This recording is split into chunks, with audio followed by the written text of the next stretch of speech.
Bom dia! Vamos continuar nossa leitura. Hoje nós vamos, sabe o que? Finalizarmos o livro de Romanos. É isso aí, finalizar mais um livro, hein? Glória a Deus pela tua vida que tem perseverado desde o início aqui, tem acompanhado leitura dia após dia. Que você continue e compartilhe também com mais pessoas que você conheça para estar juntos aqui lendo o Novo Testamento durante os 90 dias. E depois que se encerrar esses 90 dias, os vídeos vão estar salvos aí para que você possa sempre estar acompanhando, sempre fazendo o seu plano de leitura e devocional com o Senhor. Amém? Hoje, no nosso dia 42º de leitura, dia 15 de fevereiro de 2026, Provérbios 14, Romanos 14 ao 16 e Provérbios 21 é a nossa leitura de hoje. Romanos, capítulo 14 ao 16, e finalizamos o livro de Romanos, e lá vamos em Provérbios para finalizar com o capítulo 21. Amém? Glória a Deus. Pega a tua Bíblia aí, para nós lermos juntos, para você acompanhar comigo. Pai amado, nós louvamos o teu nome, muito obrigado por mais essa manhã, que o Senhor possa falar conosco poderosamente, engrandecendo nosso espírito aqui com a tua palavra, com a tua mensagem. Forma a gente, Pai, venha formar homens e mulheres de acordo com o cidadão do céu, Pai, em nome de Jesus, amém. Amém. Capítulo 14, a convicção e tolerâncias cristãs. Nós vamos estar lendo aqui, capítulo 14 do livro de Romanos, versículo 1, diz assim: aceitai o que é fraco na fé, sem a preocupação de debater assuntos controvertidos. Um crê que pode comer de tudo, e outro, cuja fé é fraca, come somente alimentos vegetais. Aquele que come de tudo não deve menosprezar o que não come, e quem não come de tudo não deve condenar quem come, pois Deus o aceitou.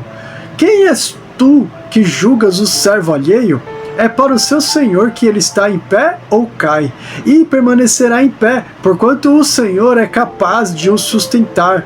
Há quem considere um dia mais sagrado do que outro. Outra pessoa pode entender que todos os dias são iguais. Cada um deve estar absolutamente convicto em sua própria mente. Aquele que guarda um dia em especial para o Senhor, assim o considera. Aquele que se alimenta de carne, o faz para o Senhor, pois dá graças a Deus. E aquele que se abstém, para o Senhor ele se priva e também dá graças a Deus, porque nenhum de nós vive exclusivamente para si e nenhum de nós morre apenas para si mesmo. Se vivemos para o Senhor, vivemos, e se morremos, é para o Senhor que morremos. Sendo assim, quer vivamos ou morramos, pertencemos ao Senhor. Aleluia. Porquanto foi por esse motivo que Cristo morreu e voltou a viver, para ser Senhor tanto de vivo quanto de mortos. Mas tu, por que julgas o teu irmão? Ou tu, igualmente, por que desprezas o teu irmão? Pois todos compareceremos diante do tribunal de Deus, porquanto está escrito: por mim mesmo jurei, diz o Senhor, diante de mim todo joelho se dobrará e toda língua confessará que eu sou Deus. Deste modo, cada um de nós prestará contas de si mesmo a Deus.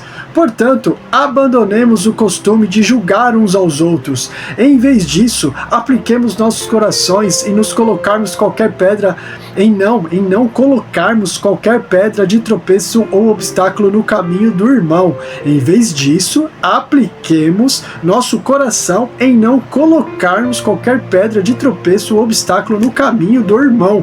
Como uma pessoa que está no Senhor Jesus, tenho plena convicção de que nenhum alimento é por si mesmo ritualmente impuro, a não ser para que aquele que assim o considera, para esse é impuro.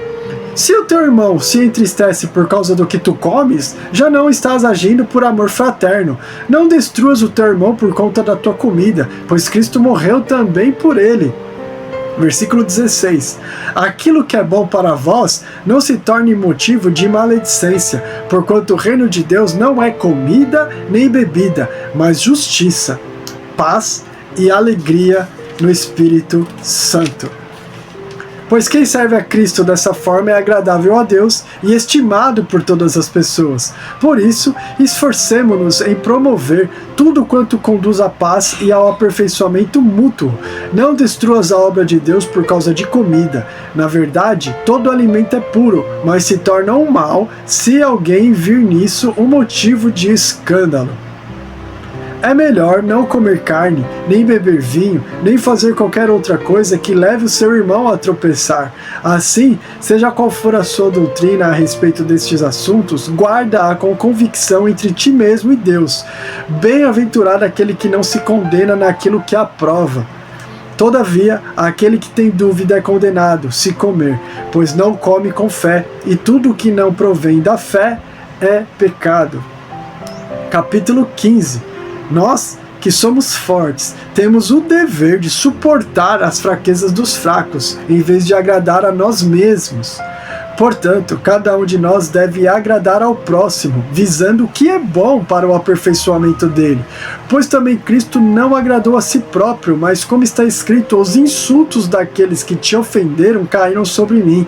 Porquanto tudo que foi escrito no passado foi escrito para nos ensinar, de forma que por meio da perseverança e do bom ânimo provenientes das Escrituras, mantenhamos firme a nossa esperança.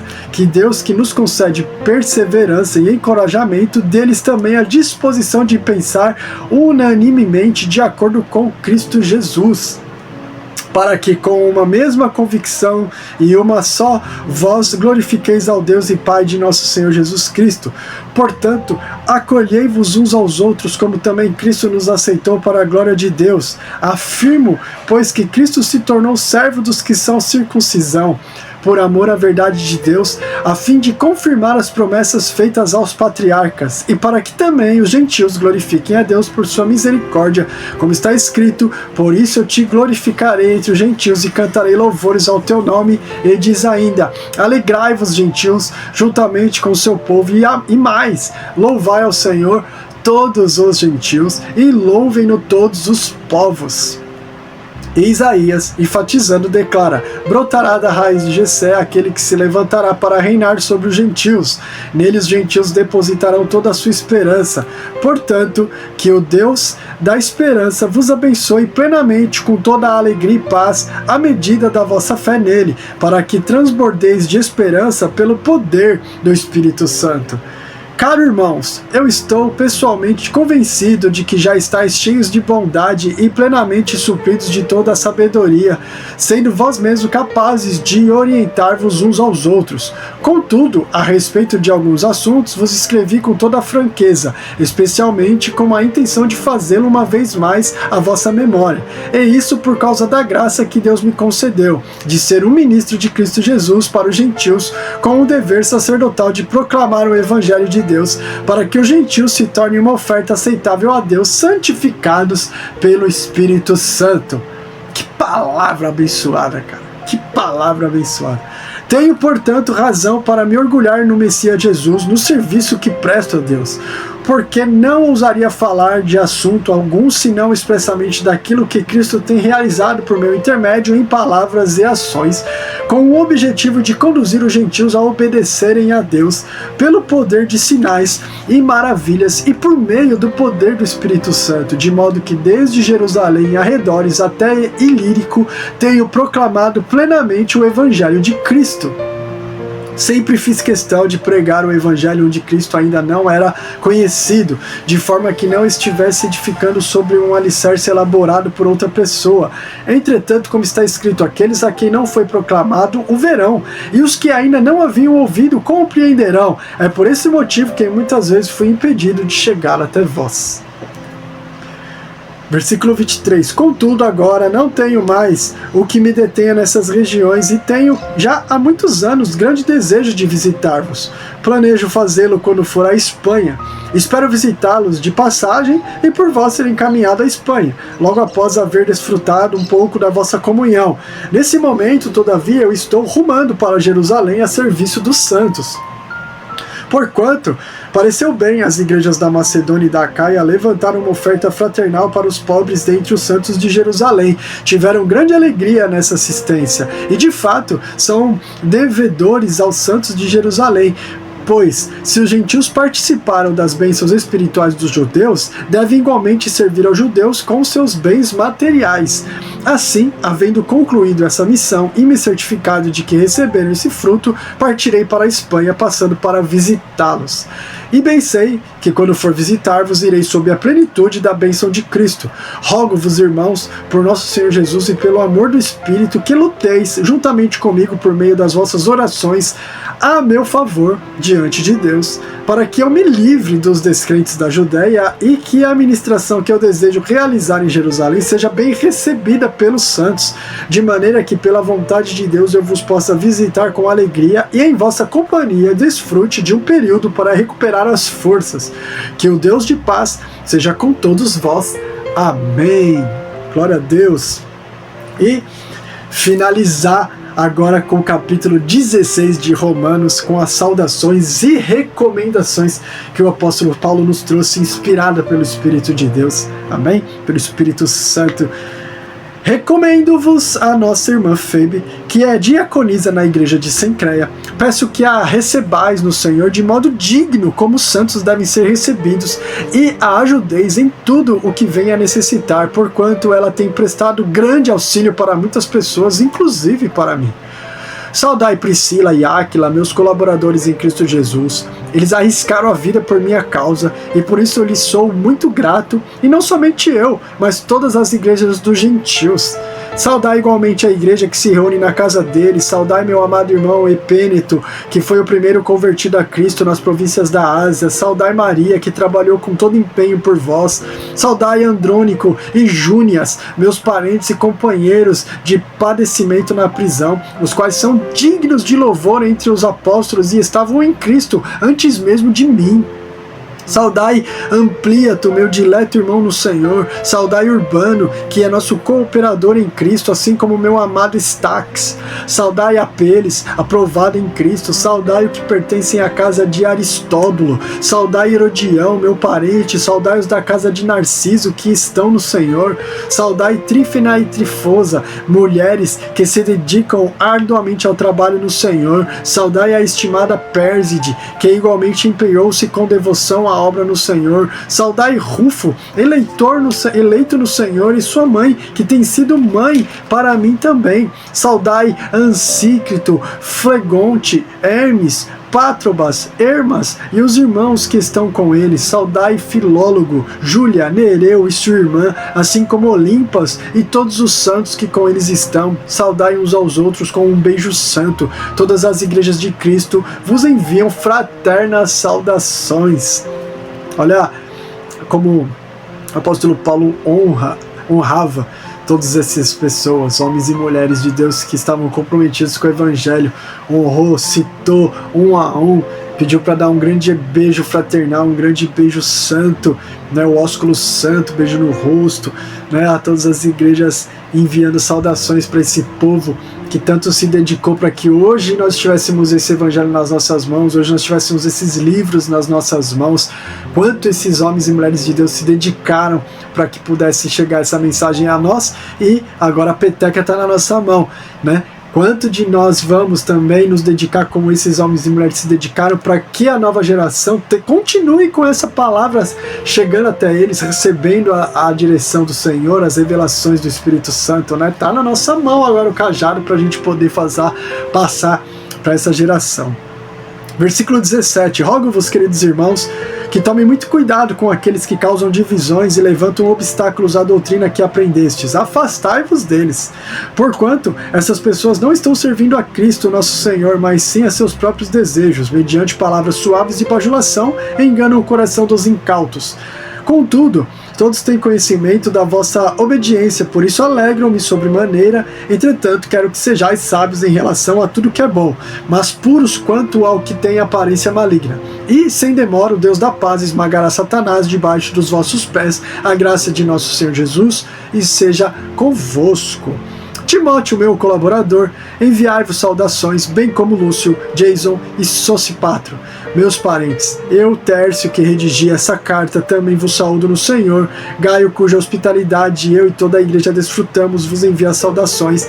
Erasto, administrador da cidade, e nosso querido irmão Quarto também vos cumprimento. Que a graça de nosso Senhor Jesus Cristo seja com todos vós. Amém. Aqui foi o Tércio redigindo a carta que o apóstolo Paulo ia falando ali, se comunicando com ele, e Tércio foi então redigindo a carta.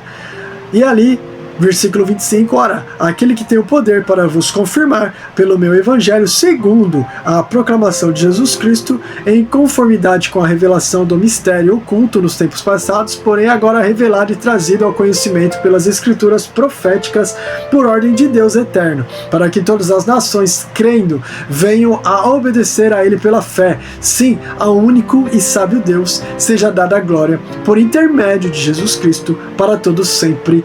Amém e amém. Glória a Deus por isso. Terminamos mais um livro.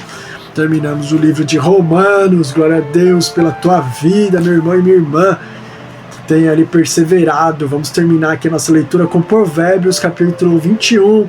Provérbios capítulo 21. Deus controla o coração dos reis. Deus controla o coração dos reis. Provérbios capítulo 21.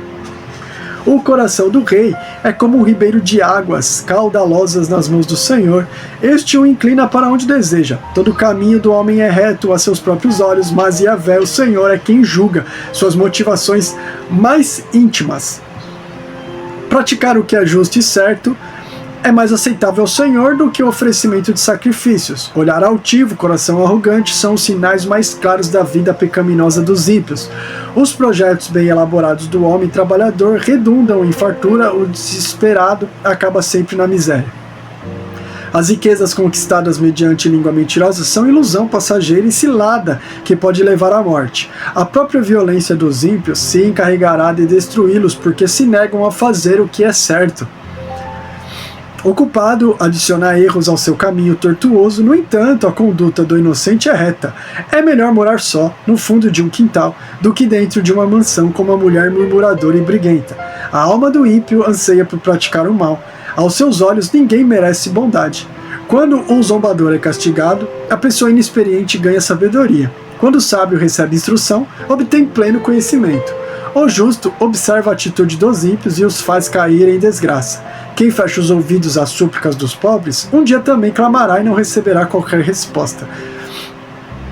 Versículo 14. O presente que se entrega em segredo acalma a ira. O suborno oferecido às ocultas apazigua os maiores acessos de fúria. Quando se faz justiça, os justos ficam felizes, entretanto isso apavora os perversos. A pessoa que se desvia do caminho da sensatez na assembleia dos mortos permanecerá. Quem se entrega desvairadamente aos prazeres passará necessidade. Quem se apega ao vinho e à carne gorda jamais será rico. O perverso servirá de resgate para o justo e o traidor no lugar do fiel. Melhor é morar numa região deserta do que em companhia de uma mulher amargurada e briguenta. Na casa do sábio há riquezas, poupadas e alimentos armazenados. O insensato, entretanto, engole tudo o que pode num instante. Versículo 21. Quem busca a retidão e o amor leal terá vida longa e será tratado com respeito e justiça. O sábio conquista a cidade, dos valentes se destrói a fortaleza em que eles confiam. Quem reflete antes de falar evita muitos dissabores e sofrimentos. Insolente, soberbo, seu nome é zombador. Ele sempre age no ardor de sua arrogância. O preguiçoso é aquele que morre desejando, mas nunca põe de fato as mãos no trabalho.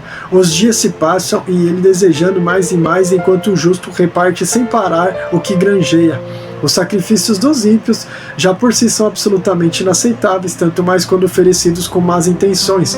A testemunha falsa acabará sendo condenada à morte, mas a pessoa que sabe ouvir e sem informar poderá falar para sempre. O ímpio finge que é confiante, mas somente o justo permanece firme no caminho. Não há inteligência alguma, nem conhecimento algum, nem estratégia alguma que consiga opor-se à vontade do Senhor. E o versículo 31, para finalizarmos: os homens podem preparar seus cavalos para o dia da batalha, mas somente Yahvé, o Senhor, é quem dá a vitória. Somente o Pai é quem conduz as nossas vidas. Nós podemos preparar tudo, Podemos preparar tudo, mas quem dá a vitória é o próprio Senhor. Amém? Pai amado, muito obrigado pela tua palavra, pela mensagem que o Senhor nos deu nessa manhã, nesse dia, que nós possamos viver intensamente, poderosamente, que nós possamos ser moldados e deixarmos o Senhor moldar o nosso espírito, nosso caráter, em nome de Jesus. Amém e amém. Deus abençoe e nos vemos amanhã para começar o livro de Coríntios. Beijo!